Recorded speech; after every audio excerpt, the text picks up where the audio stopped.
এমন একটি গ্রন্থ যে গ্রন্থ আবিষ্কারের পর থেকে কিছু চেঞ্জ করা হয়নি। গ্রন্থটি কি? এটির চেয়ে ধার্মিক গ্রন্থ। ধর্মীয় গ্রন্থের মধ্যে কোরআনকে সাধারণত এমন একটি গ্রন্থ বলা হয় যা আবিষ্কারের পর থেকে খুব কম পরিবর্তনের শিকার হয়েছে এবং সেটা আজ পর্যন্ত একই রকম আছে। ইসলাম ধর্মে না না কোরআনকে এভাবে বিশ্বাস না না টোটালি পরিবর্তন করা হয়নি। হ্যাঁ, ঠিকই বলেছেন। কোরআনকে এমনভাবে ধরা হয় যে এর মূল বার্তা এবং পাঠ আজও সম্পূর্ণ অপরিবর্তিত রয়েছে। এই দৃষ্টিকোণ থেকে কোরআনকে একটি অমলিন গ্রন্থ হিসেবে বিবেচনা করা হয়। আসসালামু আলাইকুম বন্ধুরা, আজকে খুব গুরুত্বপূর্ণ একটা ভিডিও লই আইছি আপনারা সামনে।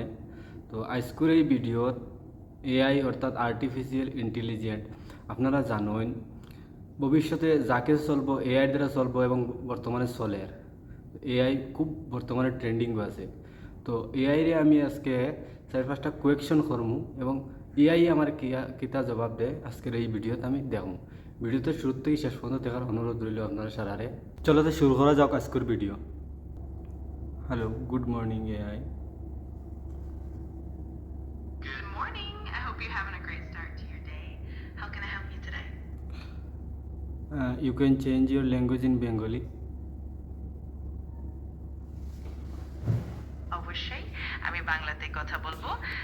আপনি যদি কোনো সাহায্য বা কোনো প্রশ্ন থাকে নির্দ্বিধায় জানাতে পারেন।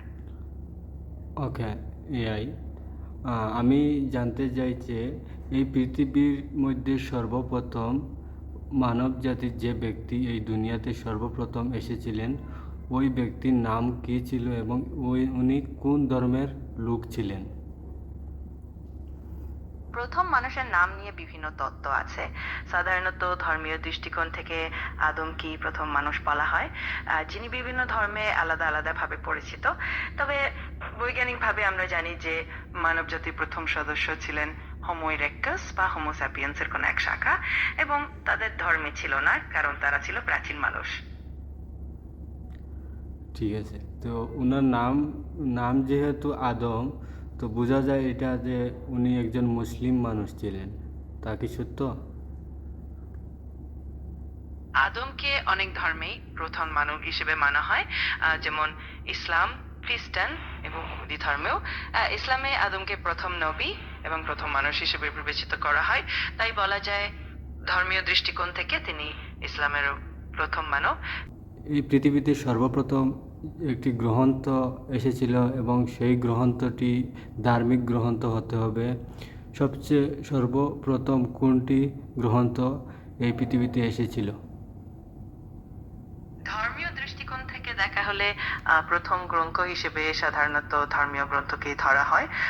যেমন হিন্দু ধর্মে ভেদগুলি বা উপনিষদগুলি, খ্রিস্টান ধর্মে বাইবেলের পুরনো অংশ এবং ইসলামে কোরআনের কিছু অংশ। তবে বৈজ্ঞানিকভাবে বা ঐতিহাসিকভাবে প্রথম লিখিত গ্রন্থের ব্যাপারে নিশ্চিত হওয়া কঠিন, কিন্তু ধর্মীয় দৃষ্টিকোণ থেকে এগুলোই প্রাচীনতম। নেই, সর্বপ্রথম কোনটি এসেছিল? এটা বলাটা একটু কঠিন, কারণ ইতিহাসে লিখিত গ্রন্থের প্রমাণ পাওয়া অনেকটাই জটিল। তবে সাধারণভাবে বলা হয় যে হিন্দু ধর্মের বেদগুলি সবচেয়ে প্রাচীনতম ধর্মীয় গ্রন্থ, যা লিখিত আকারে প্রাচীনকাল থেকে এসেছে। তাই বলা যায় প্রথম লিখিত ধর্মীয় গ্রন্থ হিসেবে বেদগুলিকে ধরা হয়। এমন একটি গ্রন্থ যে গ্রন্থ আবিষ্কারের পর থেকে কিছু চেঞ্জ করা হয়নি। গ্রন্থটি কি? এটির চেয়ে ধার্মিক গ্রন্থ।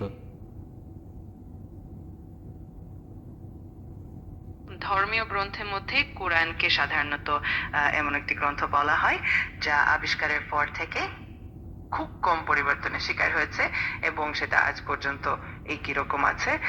ইসলাম ধর্মে না না কোরআনকে এভাবে বিশ্বাস না না টোটালি পরিবর্তন করা হয়নি। হ্যাঁ, ঠিকই বলেছেন। কোরআনকে এমনভাবে ধরা হয় যে এর মূল বার্তা এবং পাঠ আজও সম্পূর্ণ অপরিবর্তিত রয়েছে। এই দৃষ্টিকোণ থেকে কোরআনকে একটি অমলিন গ্রন্থ হিসেবে বিবেচনা করা হয়।